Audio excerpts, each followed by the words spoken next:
Capítulo 22.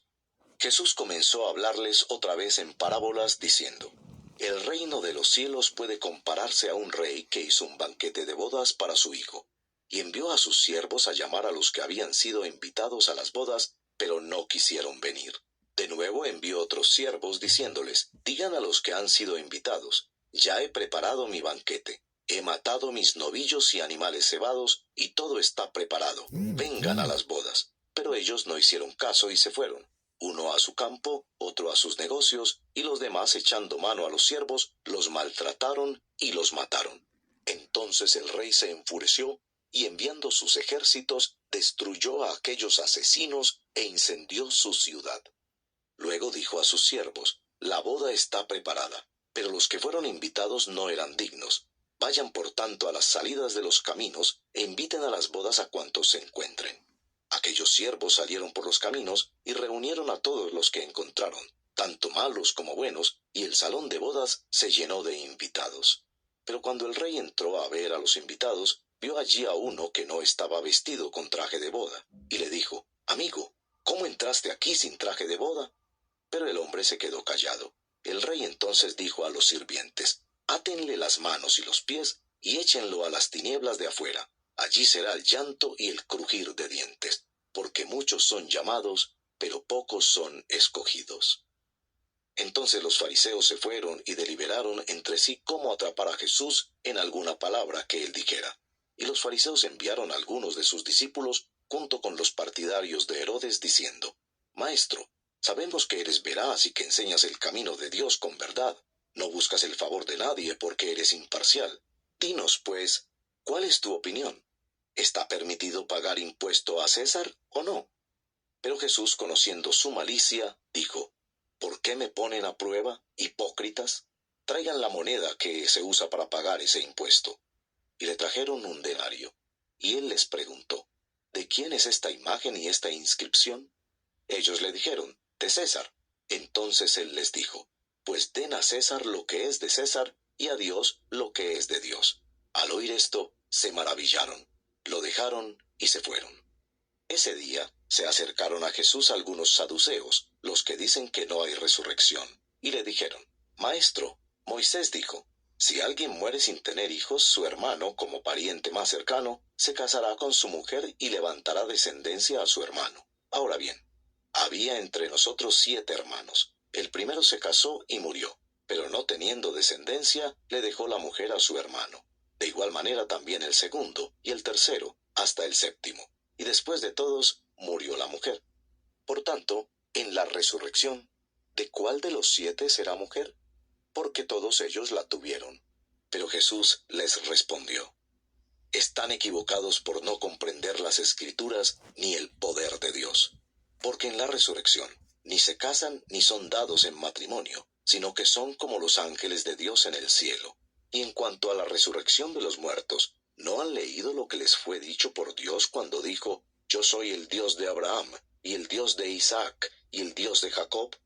Él no es Dios de muertos, sino de vivos. Al oír esto, las multitudes se admiraban de su enseñanza. Los fariseos se agruparon al oír que Jesús había dejado callados a los saduceos. Uno de ellos, intérprete de la ley, para poner a prueba a Jesús, le preguntó: Maestro, ¿cuál es el gran mandamiento de la ley? Y él le contestó: Amarás al Señor tu Dios con todo tu corazón, y con toda tu alma, y con toda tu mente. Este es el grande y primer mandamiento. Y el segundo es semejante a este: amarás a tu prójimo como a ti mismo. De estos 2 mandamientos dependen toda la ley y los profetas. Estando reunidos los fariseos, Jesús les hizo una pregunta: ¿Cuál es la opinión de ustedes sobre el Cristo? ¿De quién es hijo? De David, le contestaron ellos. Jesús les dijo: Entonces, ¿cómo es que David en el Espíritu lo llama Señor, diciendo: Dijo el Señor a mi Señor: Siéntate a mi diestra, hasta que ponga a tus enemigos debajo de tus pies? Pues si David lo llama Señor, ¿cómo es él su hijo? Y nadie le pudo contestar ni una palabra, ni ninguno desde ese día se atrevió a hacer más preguntas a Jesús. Capítulo 23. Entonces Jesús habló a la muchedumbre y a sus discípulos: Los escribas y los fariseos se han sentado en la cátedra de Moisés, de modo que hagan y observen todo lo que les digan, pero no hagan conforme a sus obras, porque ellos dicen y no hacen.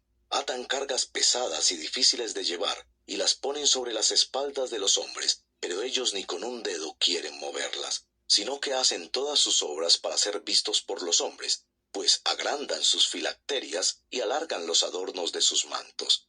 Aman el lugar de honor en los banquetes y los primeros asientos en las sinagogas y los saludos respetuosos en las plazas, y ser llamados por los hombres Rabí.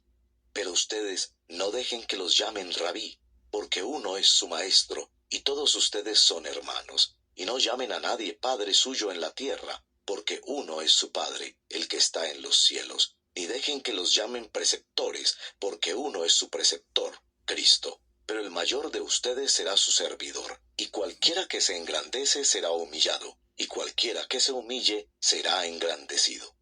Pero ay de ustedes, escribas y fariseos hipócritas, que cierran el reino de los cielos delante de los hombres, porque ni entran ustedes ni dejan entrar a los que están entrando.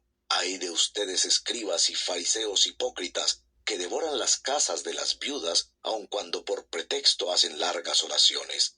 Por eso recibirán mayor condenación.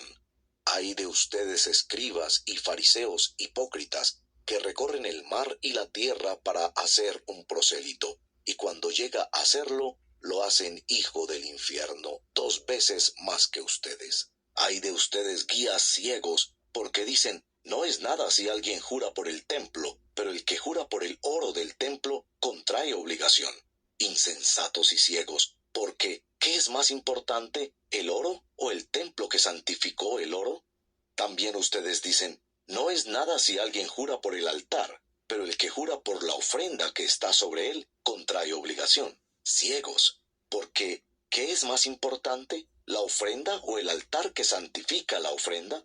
Por eso, el que jura por el altar jura por él y por todo lo que está sobre él, y el que jura por el templo jura por él y por aquel que en él habita, y el que jura por el cielo jura por el trono de Dios y por aquel que está sentado en él. Ay de ustedes, escribas y fariseos hipócritas, que pagan el diezmo de la menta, del anís y del comino, y han descuidado los preceptos más importantes de la ley, la justicia, la misericordia y la fidelidad. Estas son las cosas que debían haber hecho sin descuidar aquellas. Guías ciegos que cuelan el mosquito y se tragan el camello. Ay de ustedes, escribas y fariseos hipócritas, que limpian el exterior del vaso y del plato, pero por dentro están llenos de robo y de desenfreno. Fariseo ciego, limpia primero lo de adentro del vaso y del plato, para que lo de afuera también quede limpio. Ay de ustedes, escribas y fariseos hipócritas, que son semejantes a sepulcros blanqueados. Por fuera lucen hermosos, pero por dentro están llenos de huesos de muertos y de toda inmundicia. Así también ustedes, por fuera parecen justos a los hombres, pero por dentro están llenos de hipocresía y de iniquidad. Ay de ustedes, escribas y fariseos hipócritas, porque edifican los sepulcros de los profetas y adornan los monumentos de los justos, y dicen, si nosotros hubiéramos vivido en los días de nuestros padres, no hubiéramos sido sus cómplices en derramar la sangre de los profetas. Así que dan testimonio en contra de ustedes mismos, que son hijos de los que asesinaron a los profetas.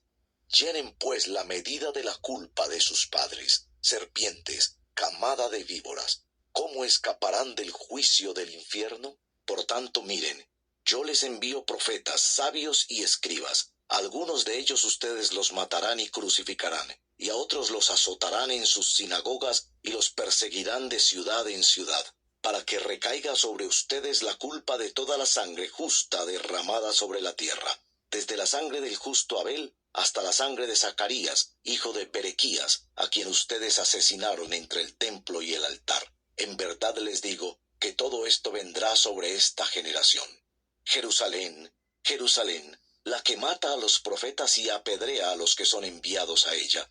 ¿Cuántas veces quise juntar a tus hijos como la gallina junta sus pollitos debajo de sus alas, y no quisiste? Por tanto, la casa de ustedes se les deja desierta, porque les digo que desde ahora en adelante no me verán más hasta que digan, bendito aquel que viene en el nombre del Señor. Capítulo 24. Cuando Jesús salió del templo y se iba, se acercaron sus discípulos para mostrarle los edificios del templo. Pero él les dijo: ¿Ven todo esto? En verdad les digo que no quedará aquí piedra sobre piedra que no sea derribada. Estando Jesús sentado en el monte de los Olivos, se acercaron a él los discípulos en privado y le preguntaron: Dinos, ¿cuándo sucederá esto? ¿Y cuál será la señal de tu venida y de la consumación de este siglo?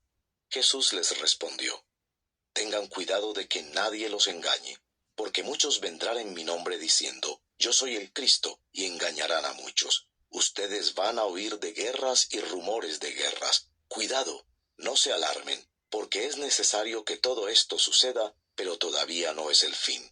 Porque se levantará nación contra nación y reino contra reino, y en diferentes lugares habrá hambre y terremotos. Pero todo esto es solo el comienzo de dolores. Entonces los entregarán a tribulación, y los matarán, y serán odiados de todas las naciones por causa de mi nombre.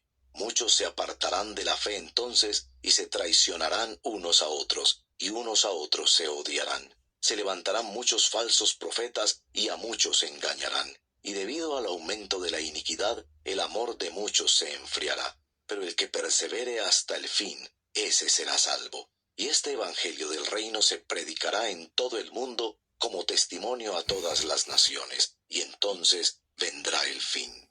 Por tanto, cuando ustedes vean la abominación de la desolación, de que se habló por medio del profeta Daniel, colocada en el lugar santo, y el que lea entienda, entonces los que estén en Judea huyan a los montes. El que esté en la azotea no baje a sacar las cosas de su casa, y el que esté en el campo no vuelva atrás a tomar su capa. Pero ay de las que estén encinta y de las que estén criando en aquellos días. Oren para que la huida de ustedes no suceda en invierno ni en día de reposo, porque habrá entonces una gran tribulación, tal como no ha acontecido desde el principio del mundo hasta ahora, ni acontecerá jamás. Y si aquellos días no fueran acortados, nadie se salvaría, pero por causa de los escogidos, aquellos días serán acortados. Entonces si alguien les dice: Miren, aquí está el Cristo, o allí está, no lo crean, porque se levantarán falsos cristos y falsos profetas, y mostrarán grandes señales y prodigios, para así engañar, de ser posible, aun a los escogidos. Vean que se lo he dicho de antemano. Por tanto, si les dicen: Miren, él está en el desierto, no vayan. O miren, él está en las habitaciones interiores, no les crean. Porque así como el relámpago sale del oriente y resplandece hasta el occidente, así será la venida del Hijo del Hombre. Donde esté el cadáver, allí se juntarán los buitres. Pero inmediatamente después de la tribulación de esos días, el sol se oscurecerá, la luna no dará su luz, las estrellas caerán del cielo, y las potencias de los cielos serán sacudidas. Entonces aparecerá en el cielo la señal del Hijo del Hombre, y todas las tribus de la tierra harán duelo, y verán al Hijo del Hombre que viene sobre las nubes del cielo con poder y gran gloria. Y él enviará a sus ángeles con una gran trompeta, y reunirán a sus escogidos de los cuatro vientos, desde un extremo de los cielos hasta el otro. De la higuera aprendan la parábola. Cuando su rama ya se pone tierna y echa las hojas, saben que el verano está cerca. Así también ustedes, cuando vean todas estas cosas, sepan que Él está cerca, a las puertas. En verdad les digo que no pasará esta generación hasta que todo esto suceda. El cielo y la tierra pasarán, pero mis palabras no pasarán. Pero de aquel día y hora nadie sabe, ni siquiera los ángeles del cielo, ni el Hijo, sino solo el Padre. Porque como en los días de Noé, así será la venida del Hijo del Hombre. Pues así como en aquellos días antes del diluvio, estaban comiendo y bebiendo, casándose y dándose en matrimonio, hasta el día en que Noé entró en el arca, y no comprendieron hasta que vino el diluvio y se los llevó a todos, así será la venida del Hijo del Hombre. Entonces estarán dos en el campo, uno será llevado y el otro será dejado. Dos mujeres estarán moliendo en el molino, una será llevada y la otra dejada. Por tanto, velen, porque no saben en qué día viene su Señor. Pero entiendan esto, si el dueño de la casa hubiera sabido a qué hora de la noche iba a venir el ladrón, hubiera estado alerta y no hubiera permitido que entrara en su casa. Por eso, también ustedes estén preparados, porque a la hora que no piensan, vendrá el Hijo del Hombre. ¿Quién es, pues, el siervo fiel y prudente, a quien su señor puso sobre los de su casa, para que les diera la comida a su tiempo? Dichoso aquel siervo a quien cuando su señor venga lo encuentre haciendo así. De cierto les digo que lo pondrá sobre todos sus bienes. Pero si aquel siervo es malo, y dice en su corazón, mi señor tardará, y empieza a golpear a sus consiervos, y come y bebe con los que se emborrachan, vendrá el señor de aquel siervo el día que no lo espera, y a una hora que no sabe, y lo azotará severamente, y le asignará un lugar con los hipócritas. Allí será el llanto y el crujir de dientes.